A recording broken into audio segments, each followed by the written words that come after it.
the Ohio Reformatory for Women with contact. I'm stuck in fucking landscape mode. Shit. That's all right. So a couple of the girls had contacted me that they wanted to go, right? Or talk about it. And I'm like, okay, cool. And then one dropped out, of course. One dropped out, and then the other two are like, I don't know, not able. I don't know, busy. One's busy. One's in the hospital actually right now, so she can't join in. So while I'm doing this, if I can set my phone up some way somehow. Hey, cat, got my nails did today. Got my new Yeti shirt on. I'm loving it. Got it from Redbubble because I like to support like what are those called? Independent artists. And I got this awesome Yeti shirt, and he's fucking cute. So I was like, yeah. All right. So, hello. Hi, Ashley. Nice to meet you. Breeds blood. Okay. So, prison. I want to talk about going to prison. I mean, I see a lot of people here on YouTube that do have channels. Jessica Kent, she's amazing. And she documents her whole, she's done how to cook prison food, how to do prison makeup and stuff like that. And the first step, not only land in prison. Well, the first thing is you make a really bad choice, and that subsequently you charges. And depending on what level of charges they are, you could be charged with a misdemeanor count in time in the county jail, or you can go big and get what's called a felony count in the United States. Here I'm speaking up because I don't know anything about prisons other than Black Dolphin or in Russia. So felonies can land you in prison. And our tier system where felony fifth is the lowest, felony 4, 3, 2, and then 1 is the worst, like capital, I'm not allowed to say it because 5 through 1, lowest through highest, is it goes it's backwards. You would think felony of the first 3 would be the lowest, but it's not the highest. So you get arrested. That's step number 1 for a crime you commit. My crime. Let's talk about my crime. This was my crime. Hey man, you got any what? Can you come bring it to me? And that was my crime. They caught me with zero amount like this. Possession is 9/10 of the law. And when you're pulled over, if you got something illegal on you, you are subject to search at any time. They run the dog hits, voila, there's their proof. That's all they need to search you and then find whatever you got hiding, and then you get charged with it. So I called somebody whose phone was federally tapped by the federal government, the FBI, the ATF, and the Drug Enforcement Agency. And so my drug dealer's phone was tapped. And what had happened was they did a massive drug sweep in Cleveland called Operation Clean Sweep. Crazy, right? And 93 people were charged. 30 people had federal charges, which were the dealers, and the 63 co-defendant on the state level was one of what I was just a buyer, And there was a roundup done where everyone was, it's time to execute this search warrant and get all these people arrested and charged. And September 13th of 2013, I was met with a bunch of federal agents. They came a knocking, and they had a warrant for me. And there was about 6 different agencies here. My whole the whole front sidewalk was lined with armed people from the government. And I was like, oh damn, this is not good. So I get arrested, and I'm held in a jail. And what happens next is they tell me why I'm there. Do you want to talk to us? Do you want to cooperate? I do this. And I say, I would like a lawyer. And a lot of people, and I don't advise you to commit crimes, but if you do, man, do not be speaking to the police about anything. Just ask for a lawyer, and they cannot question you further. A lot of people think that the police are their friends, but when it comes between charging you with a crime, they are anything but your friend. They're trying to get you tried and convicted of the crime that they arrested you for. That's the common goal amongst law enforcement and your prosecutors, your prosecuting attorneys, your district attorney's office, and all whatnots, attorney generals, your states. So I was charged at the state level with 5 counts, 4th degree felony of possession over the phone. Me calling somebody's phone who was tapped, that inevitably was enough for the court system to charge me with a crime. 5 of them. And it was just simple possession that they charged me with, but because it was over a certain amount, it was down, it was up to the felony level, which was felony of the 4th degree. It was over 1 gram, over 1 gram and under 5. That's why they hit me with 5 F4 felonies. And since I had a prior record, me going to court for the same damn thing did not look good. So, okay, we get rounded up. Then what they do is they set a bond for you. They set a bond for you to get out of jail. And what that basically is that you're paying a bondsman money and saying, hey, listen, I'm going to show up for court. And if you don't, the bounty hunters come get you. So I'm bonded out of jail. All right, let me set this up so I can finish getting ready so I can do my live stream. You're bonded out of jail and you get a court date. You get either handed court date or one comes in the mail. I was handed mine because I had went to an arraignment. As soon as you're arrested, you get what's called, you can either have a bond, depending on if you have a misdemeanor or a felony. If you have a felony, you're going through a arraignment, which you're going to plead not guilty or guilty. If you plead guilty, you're done over with. You get sentenced that day. And I was like, I ain't ready to go to jail. So I got an arraignment. I pled not guilty. I got a bond, and I got bonded out of jail until the court date, which was like a month later. And I had to go back, plead not guilty again, and we went to a trial, working back and forth with the district attorney's office to work out a plea bargain, which is basically how America works nowadays. That's how they convict you, is based on your plea bargain. They're going to offer you some, it seems like a deal, like you're either going to do this much time in prison or you're going to do this on probation, but you're going to plead guilty to this crime. And that's what sucks about getting crimes on your record, is because, like, that's on your record. And a lot of people don't know this, but a lot of people do, is that I am in the current process of getting those felonies taken off of my record this many years later, which is pretty cool, because they've been on there since 2013, some from 2009, like I said, for the same damn crime. And I get rid of 1 felony so far from 2007. My first same thing I did was, but I got actually caught with physical stuff this time, and that was the first time I got caught. And the second time I got caught, I'm waiting for that case to drop now. But anyhow, so I get sentenced to probation. I cop that plea deal. You go through this court process and what have yous, and what they inevitably want to do is convict you of that crime. Therefore, you're going to pay court fines. You're going to go on probation. You can pay restitutions and what have you. And yeah, that's what happened to me. I got put on probation, but I violated probation, because if you put an active addict on probation, how are they going to pass a drug test? They're not going to. It's absolutely impossible for a active addict to be on probation, because they're going to fail. And the court system and the whole court system knows this.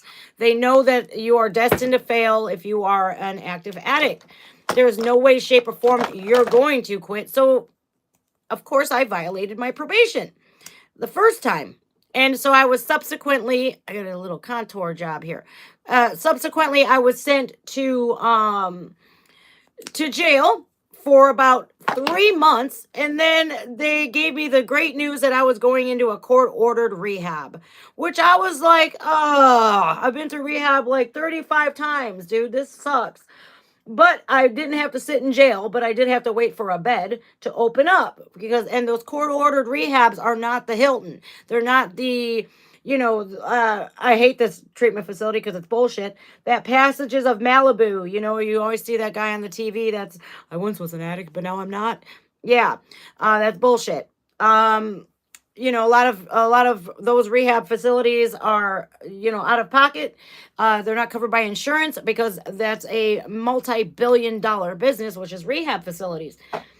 So I'm waiting in jail for 3 months. I finally get the call, you're going to treatment. I'm like, yes, it's about damn time. So I pack my stuff, I get called, and they send me to this complete disgusting treatment center that had an outbreak of scabies, bed bugs, you name it. They had it. It was absolutely, I've never even heard of scabies before. I literally was like, what are scabies, dude? I had no idea what scabies was. It's some kind of a bug that's on your skin, a parasite, if I'm not mistaken.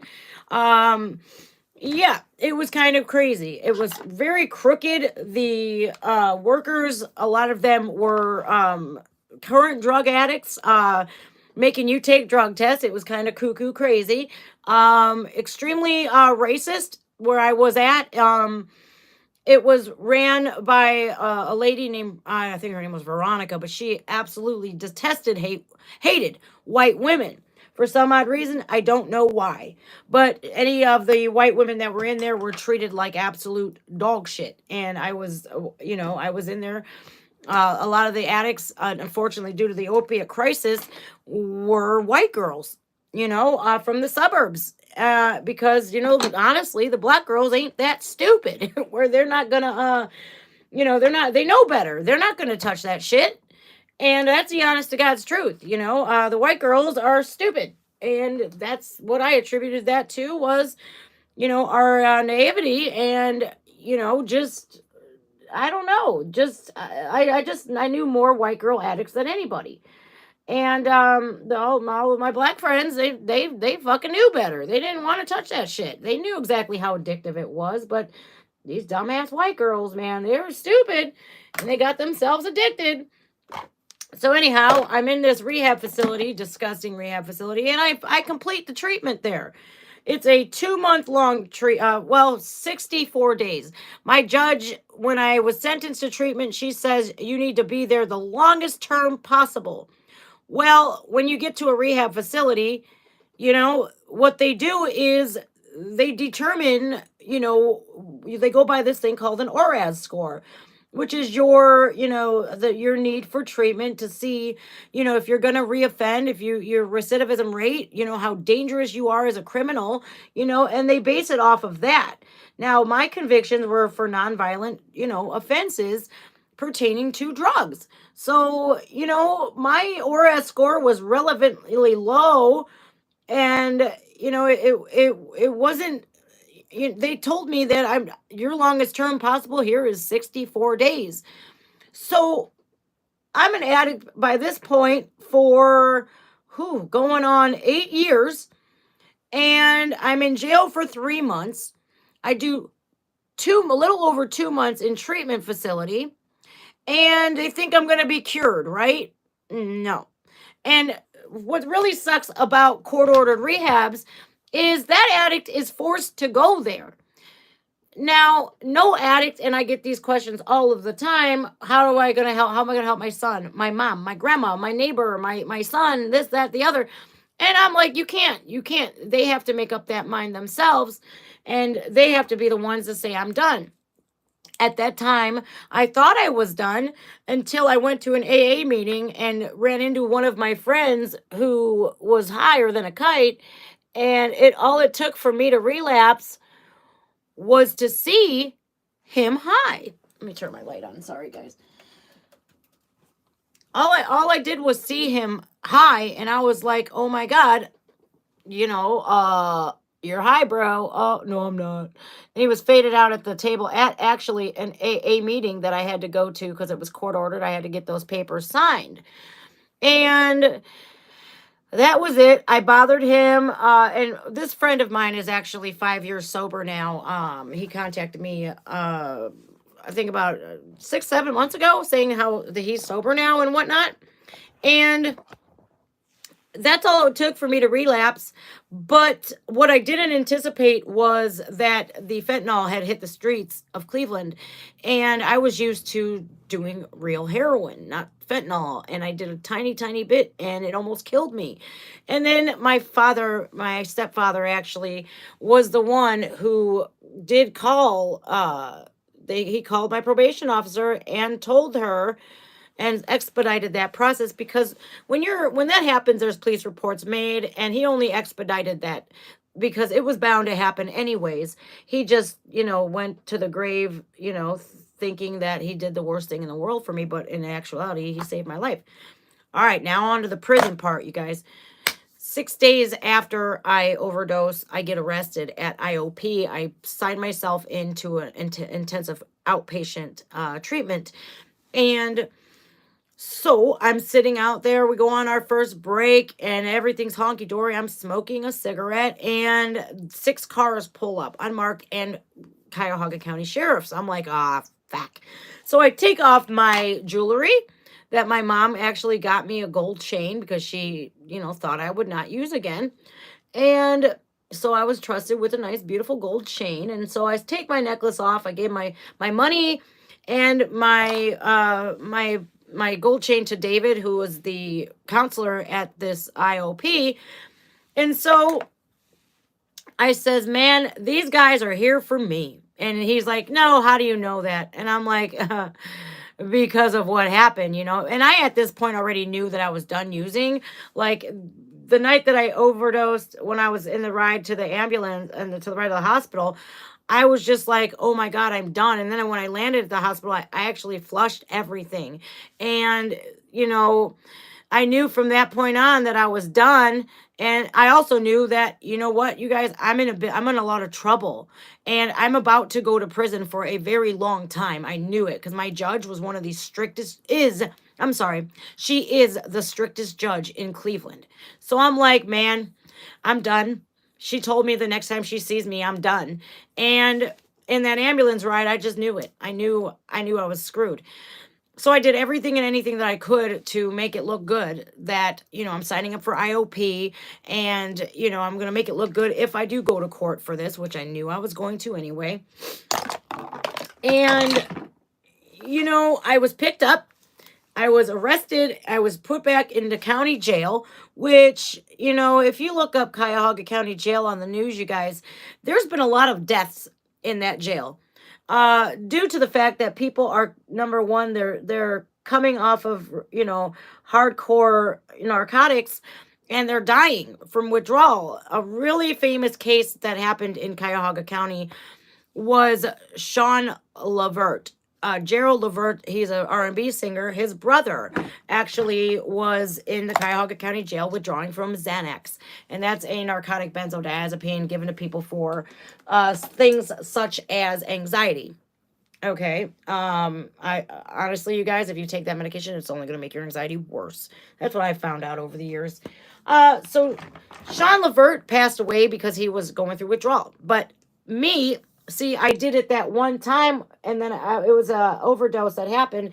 And, I did it that one time, so I didn't have to experience any withdrawal, because one time in 5 months, you're not going to have withdrawal symptoms. Now, if you use the opiates for a couple of days, you're going to build up that, and you're going to get some form of withdrawal, which really sucks.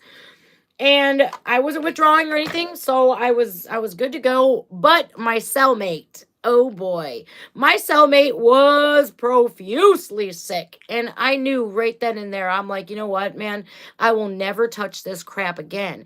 And I literally, I kept true to that word. I've never done it again, right? But here's how county jail is built, right? You got like a 3-foot by 6 cell, or 4 by 6 if you got one of the luxury condos, I call them.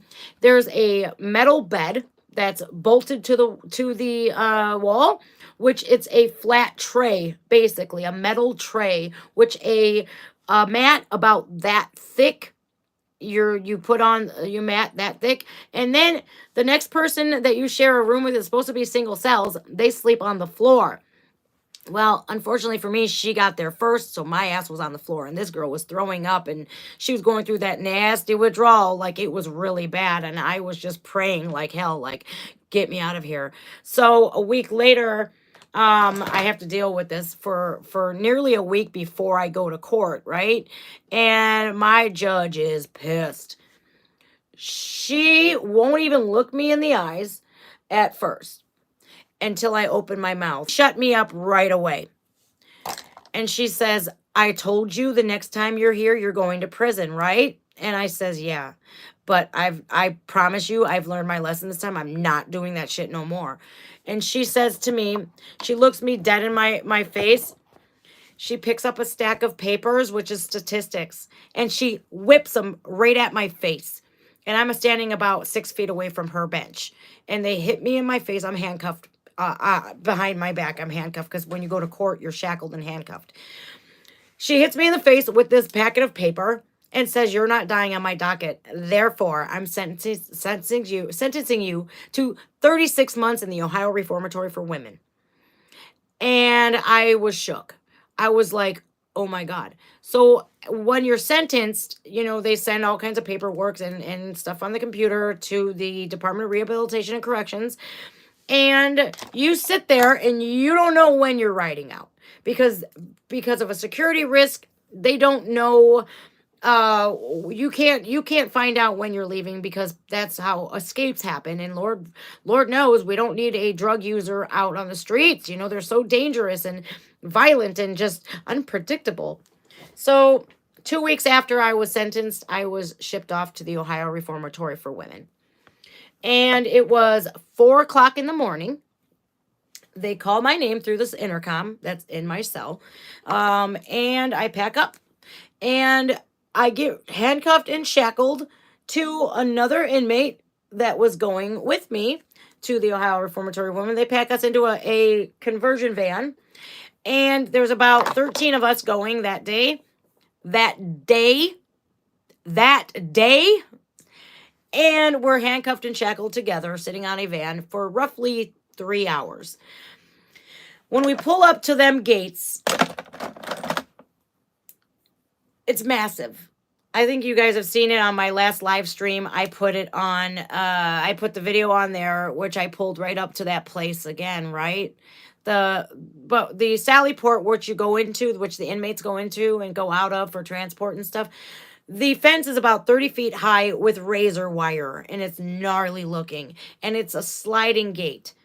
So we're having a good old time on the way down there, but as soon as we pulled up to that prison and that gate opened, the reality hit me in the face. I was like, OMG, whoa, we're really here, aren't we? And I jokingly asked the police officers that drove us down, because there was 2 armed sheriff's deputies that drove us down, and I says to him, is there any way we can turn around? And I was threatened with bribing an official that they were going to charge me if I said another word. So I shut the fuck up, and we went into the building. We all were single file line into this building where we were fingerprinted, where our pictures were taken, and we did they did history on us and whatnot, and a health examination. If your hair was longer than your bra strap, it was getting cut. My hair was down to my ass, so a girl that was cutting hair was really cool to me. She only chopped off about that much of my hair. They trim your nails, so you can't go in with these. If you go in with nails like this, they're taking nail clip to them, clip, and you're getting nothing. You have no nails, no nothing over there. If you have any body jewelry, it's got to go. If that makes it through county jail, which, you get strip searched in and out of jails. So if you're not, if you don't like to squat and cough and pull your butt cheeks apart like that, jail is definitely not for you, because you're going to be doing that a lot.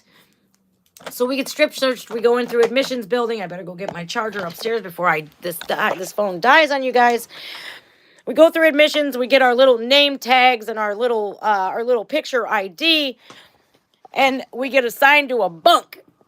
And it looks like airplane hangars, actually, where I was. And there were roughly 250 bunks on each side of the admissions building, so 500 women at all times in just one building. And mind you, this prison was only set to hold about 1,400 people, and there was about 6,000 people in that prison. So you go through admissions building, which is like a quarantine almost. They do health checks on you, make sure if you're pregnant or not. If you are pregnant, you are going to be riding to the Franklin Medical Center, and you're going to be staying there until you give birth, because we can't have pregnant people, pregnant inmates together with violent inmates. So, excuse me, they move the pregnant girls off, and then they have their babies. And if they're lucky enough, they get to keep the babies there, or they get them shipped off to home, or worse, they get shipped off to the to be adopted, or maybe it's not worse, because sometimes girls that I was in prison with, they were there 5-6 times, had 12 kids, and didn't give a shit about their kids enough to stay out of prison. So you're in admissions for roughly 30 days, but me, I was in admissions for 21 days before I got in a fight. And I was put into the hole, which is basically solitary confinement. But I had a cellmate in there. And you get out. You're supposed to get out 1 hour a day, but we didn't. We got out every other day or every 3 days to take a shower. You get the bare minimum meals. You don't get commissary. You get all your stuff that's taken. And I was in admissions anyway, so we didn't have anything yet. And you're in there for a couple weeks. You go see the rule infraction board, which is the RIB, and they tell you, okay, are you guilty or not guilty? Well, so I pled guilty, and I was sentenced to 14 days of being in the hole. I got out. I had to go back to admissions, and then I had to sit there for 2 more days, and then they popped me into general population. Now, your record and your behavior inside of a prison will determine whether you are a level 1, 2, 3, or 4. Level 4 is maximum security, and you're going to super lock down. So if you are a level 3 or 4 offender, you're basically extremely dangerous, and you're going into a lockdown facility. And I was in prison with some of these girls who were subsequently, we were medium maximum security, so I stayed put at that prison, but the girls who were deemed extremely violent and dangerous, they were shipped off to Dayton Correctional Institution, which was the maximum security. And I'm talking about girls who kill their children, girls who murder. And what sucks about our prison, though, was the girls who were involved with child molestation. I don't care if this video gets monetized at this point. Okay, so the girls who had been fiddling with kids were in the same prison as I was. So imagine being in there for drug possession, and you're surrounded by women who have killed their children, killed their parents, killed somebody, their boyfriends, killed their children, raped children, and they're next to you.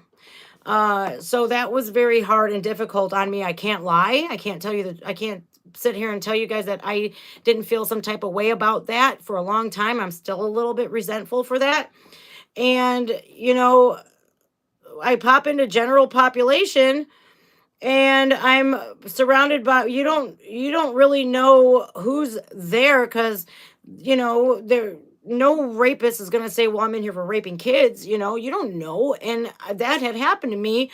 Is I was talking to a lady when I was, given a job. When you first pop into general population, you could either, go to school, but that stuff takes time to sign up for. Or you can, be a little porter, which when you first pop into general population, that's what you are. You're going to be cleaning that dorm. You're doing the grunt work, And and I'm standing in line waiting for my daily duty from the guards, and I was like, I can't believe, I was just talking to myself, actually. I was at the end of the line, and I'm looking around, and I'm like, I can't even believe that I'm here for 3 years. And this lady in front of me, very tall, missing her first, this front tooth, thick glasses, just behemoth looking chick. And she looks down to me and she goes, well, I'm here for 43. And I go, well, what the fuck did you do? Lo and behold, she had raped all of her children with her husband. And one was really messed up. Not all of them were messed up, all 5 of her children, emotionally and physically. They damaged one of the babies so bad that it had to have reconstructive surgery, little boy. And this chick was actually looking at my pictures of my son, and I had no idea until the other inmates told me, because we have the ability to look people up and have people on the outside looking up as well, look you up. So if you're in prison for some kind of crime, you're going to get found out, no matter if you say you're in there for tax evasion, and you could be in there for rape, and people are going to find out. So anyway, I'm locked up with all of these women who've done all kinds of fucked up shit. And here I am in there for drugs. So I'm in general population. You basically arrive there with, maybe, if you're lucky, your letters from home. And they give you, you get all your county clothes get shipped back off to your county jail. And they, about, I don't know, I think when you're in admissions, you go to the quartermaster, you get your shoes, your coat, your state issued pants, and your shirts. But when you go into general population, you have to switch those out, and then you wear your green collar shirt, right? And one of the worst experiences ever, the worst smells of my life, when I popped into that admissions building, when I first got there, it smelled like raw sewage times 1,000,000. That place was disgusting. The women would leave maxi pads all over, homemade tampons on the floor next to the toilet. Crap. You guys in the showers, you have no idea how disgusting some females can be. The worst smell I think I've ever smelled in my life was that admissions building.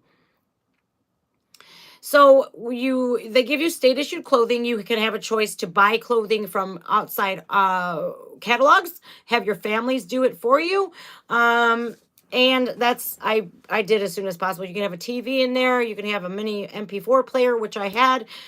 So I was able to listen to music. And why I think music is so important in my life today is because music got me through a lot of my prison sentence.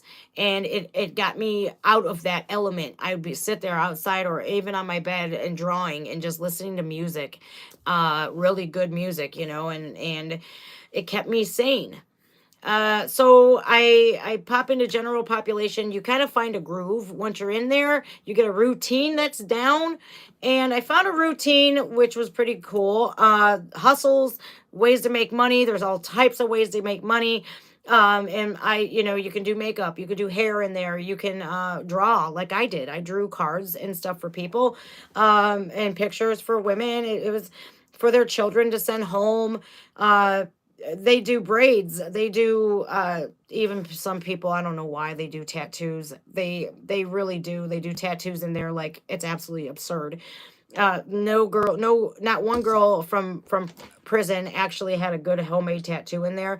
A prison made tattoo was absolute garbage. They do poke. Thanks, Tawaka. They do dip and poke, which means they get gel from a pen and a needle, a sewing needle, an individual sewing needle, and they dip and poke. And I'm just like, F that. I see all these girls with other chicks' names on their eyebrows or on their cheekbones, and when you get caught with a homemade tattoo in there, you're getting charged. Not only are you going to go to the hole, but they're going to charge you for not an HIV test and all kinds of stuff, because they want to keep all that kind of shit down. What else? What can we talk about here? Popping in a general population, you send letters, which are kites, to go to college, which I got to do. I got to go back to college while I was there. It was a while into my stay. And 2 years after landing in prison, I finally got into a treatment program, which I really am passionate about fixing this and reform, because in Ohio, your ability to get treatment for why you're there goes based on when you're getting out of prison. Not, I think when people land in prison, they should be evaluated and say, oh, you're here for drugs. Okay. you need to live here, and you need to, we need to house you here, and we need to get you into these treatments as soon as possible. That doesn't happen. And the only reason why I got into that program is because I stalked the man on the yard, and I kept bothering him, like, let me in, please. I've been here for 2 fucking years. I'm getting out in a year. I really want to have the tools necessary to not reoffend and to not pick back up. And if it weren't for me doing that, I wouldn't have gotten into that treatment program, and I wouldn't have gotten the help that I needed. Let me see. How do you come over it? How did you overcome it? How did I overcome what? I'd like to answer some of your guys' questions here too, because you know, I think it's right. It's you know, a lot of people have questions about that. How did I overcome it? I overcame it before I actually got arrested. I said, fuck this shit, I'm done. And I was fed up. I was fed up, and I was done. I seen every kind of consequence that this addiction has cost me and caused me and caused my parents, and all of my sister and brother weren't even talking to me. My son deserved so much more. And I just absolutely, I had enough. I was just so sick of it. I was done.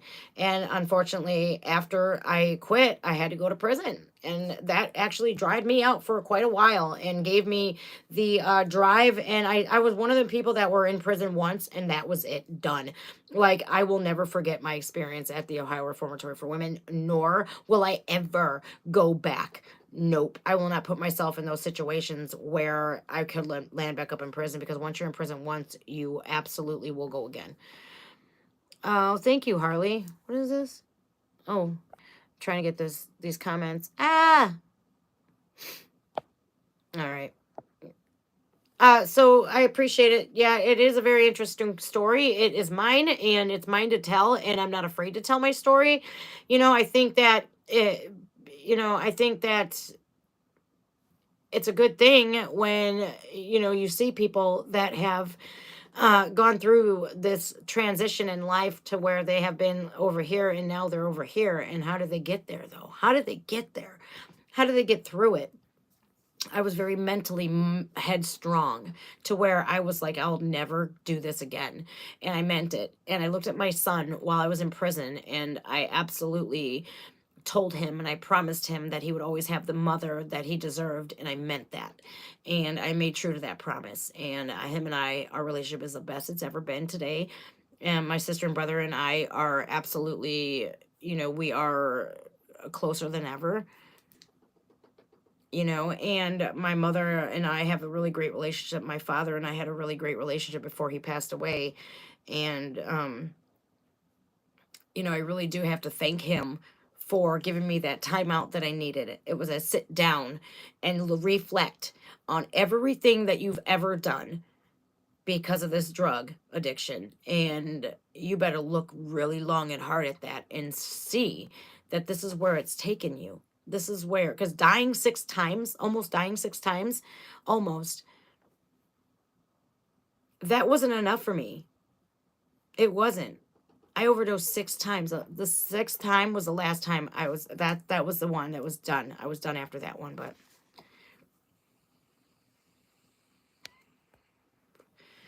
Never went to prison, but many times in local jail. You know, local jail is, I think, it's, sometimes you wish that you were in prison when you're going through county jails, because county jail absolutely sucks.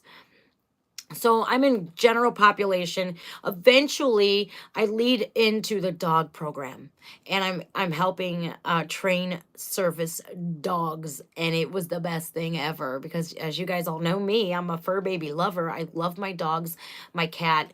A lady there was on death row with her cat. A lot of long-term offenders that were there for life sentences actually got cats. They got to keep their cats. We had a girl that was actually made famous, Toya Brown, by Kim Kardashian, and she got out of prison. She was actually there for killing her pimp. She was a teenage sex traffic victim, and Kim Kardashian actually, you know, Toya Brown, actually. And it was pretty awesome that Kim Kardashian did that. Kim Kardashian gave a shit about. And I, a lot of times I even say how superficial they are, how fake they are. But for Kim Kardashian to do that, I mean, that was amazing. She really is all about, prison reform. I don't know if she's still doing it so much as she used to, but she was doing a really good thing when she was doing that. So I get to go to the dog program. I actually get to take care of some of the correctional officers' dogs. So at that time is when they started respecting me, and in that program, specifically, it's for good behavior only, and you've made it into JG, and I was respected, and then I was kicked out of that dog program for putting food on my money on my friend Becky's books. And because I couldn't shop, I couldn't have anything over $25 in my inmate account at one time, or Cuyahoga County was going to take it for my court fines. So I would shop off of other people's books. That's another hustle that you can do in prison. And I can get into a video on prison hustles at another time, but there's so many of them that I've seen. Like, it's crazy how innovative these women are to get money, because some of them don't have anything in there. Some of them have 7 pen pals, 8 sugar daddies, and they're living cushy. Their friends are all living cushy and stuff. And, the fights that go on in that place, some of them are very comical. Because a lot of this goes off, but not a lot of this goes off, and it's kind of like Floor World. Just they keep hitting me all day with these messages for Floor Jensen's new release at 5 a.m. So I'm going to be up a lot. It's crazy. Hi, Jasmine. Thank you. You know what? Honestly, you guys, how did I keep sober when I came home? That's what I've never touched on, really. When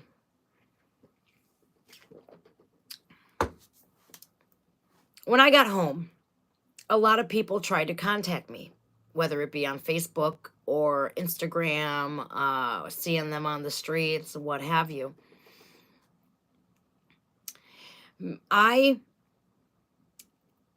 only way I know how to keep people far away from me is to make them not want to be around me. And although this was very wrong of me to do, but it was right for me at the time. And I had to choose me and my kids over anybody else's feelings. So when these people would contact me, I would tell them to go fuck themselves. I would say, you might enjoy that kind of lifestyle. You might keep going back to prison and you don't give a shit. But I do. And I don't want to go back ever. And your lifestyle, I don't jive with that anymore. But that's the nice way of saying things. Me, I was not so nice. I basically dog walked the shit out of them all. And I humiliated them, and I made them feel guilty for still being in that lifestyle. And I wanted to keep them the fuck away from me as far as humanly possible. So I dog walked the shit out of them all. And guess what? It worked. It absolutely worked, because people, places, and things will keep you sick. If you go to prison, or if you're using drugs and you want to quit using drugs, the last people you want to go hang out with are the people that you're using with, because they want you sick. Because I don't know about you guys, but I'm a female. All female addicts had their way of getting money, and of course you're gonna buddy up with somebody who you want them sick like you. Because when they get sober, what good are they to you and your addiction? Addictions and addicts, they feed off one another. Well, I wasn't trying to have that lifestyle no more. So I dog walked the shit out of them. Do I feel bad about it? No. You know why I don't feel bad about it?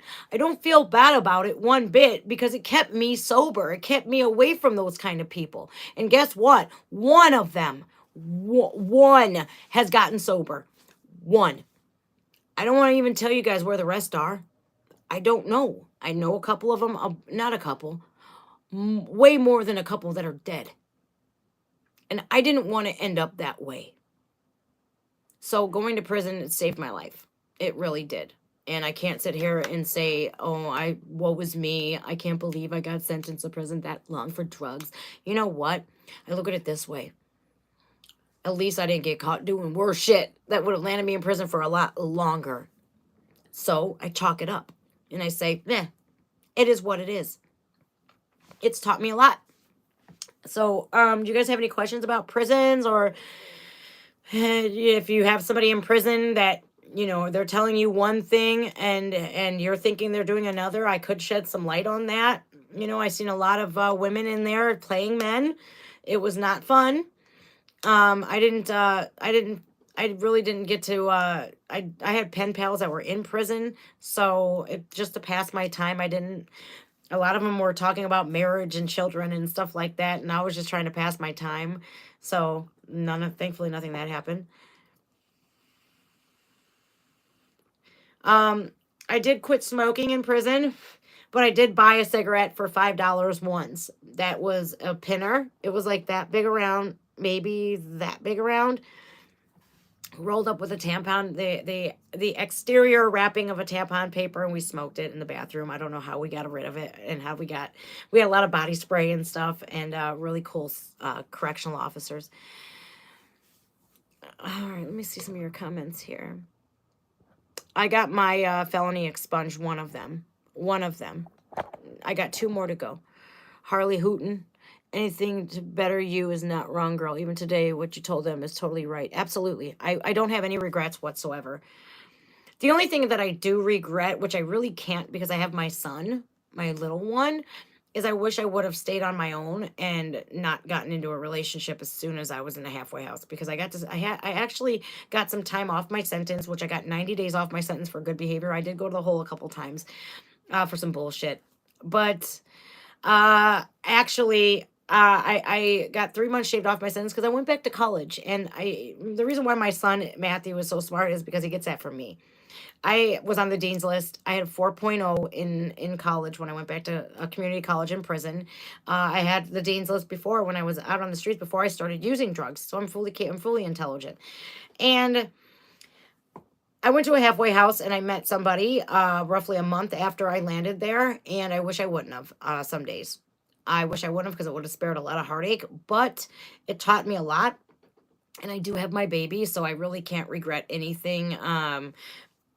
That's it, and a lot of people, they get out of prison, and the first thing they want to do, you ain't had any relations for many years, with the opposite sex or the same sex, whatever floats your boat. A lot of sex went on in that prison, but I didn't partake in any of that because there was so many herpes outbreaks and stuff like that I was like, fuck to the no. And I just wasn't I was straight. So I wasn't gay for the stay. And yeah. So, your hormones are raging when you get out on the streets, and, your hormones take over, your better judgment goes out the window. And, I like I said, I can't regret any of it because I have my child, and he is the best thing that ever happened to me. He's never seen me addicted. He's never seen me go through what I did like my first son did. And my first son had to come visit me once a month in that place because I only got once a month visits. And it was sad because every time you go into a visit, you get called. They have to make an appointment. They can't just show up. My family drove 2.5 hours once a month. They picked a Sunday. And they came 2.5 hours, and they made an appointment for visitation. They came in, and, they're subject to search. If they think you're bringing in drugs, you're getting strip searched. You might go to prison. You're definitely going to go to prison if you bring drugs in or any kind of contraband into inmates. You're going to prison. So if you ever have an inmate that is telling you to bring them a phone or drugs, don't do it. You're going to get caught because those inmates talk.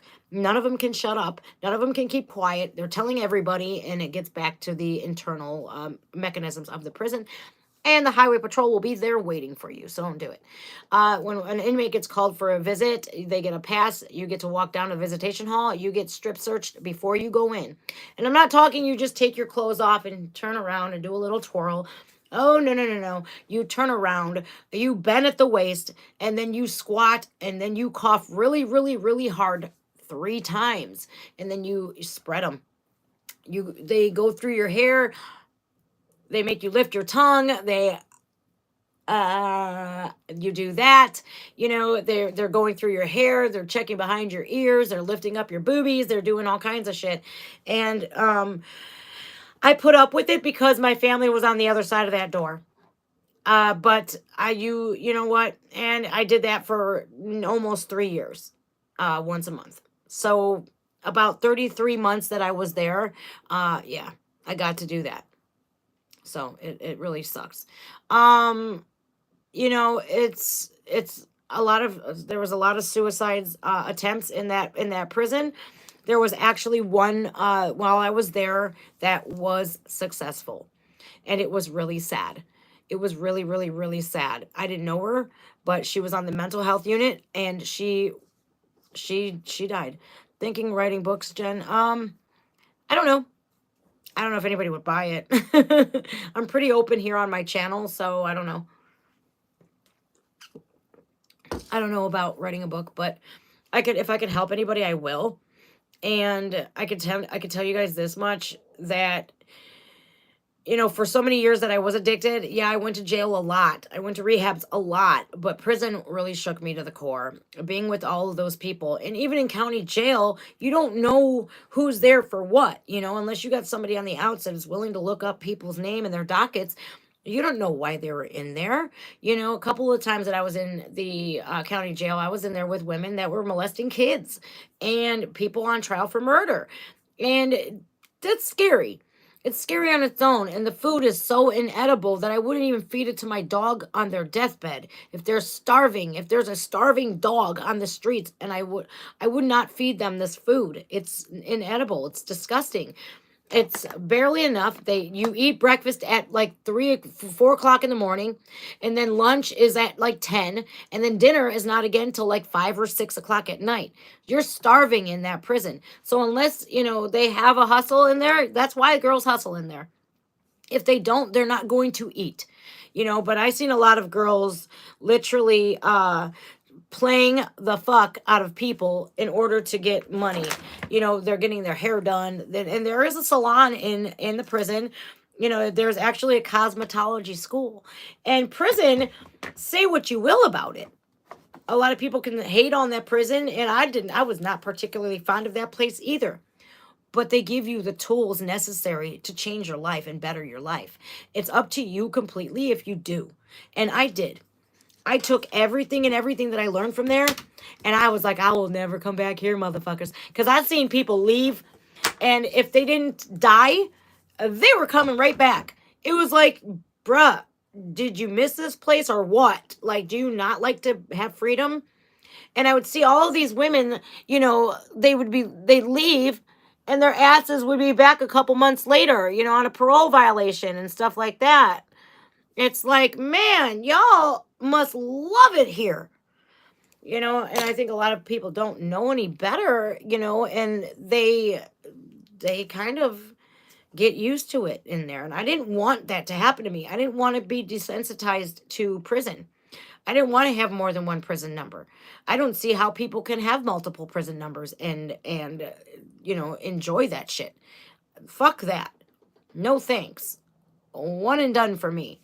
And it was not the most, it was really messed up in there, you guys.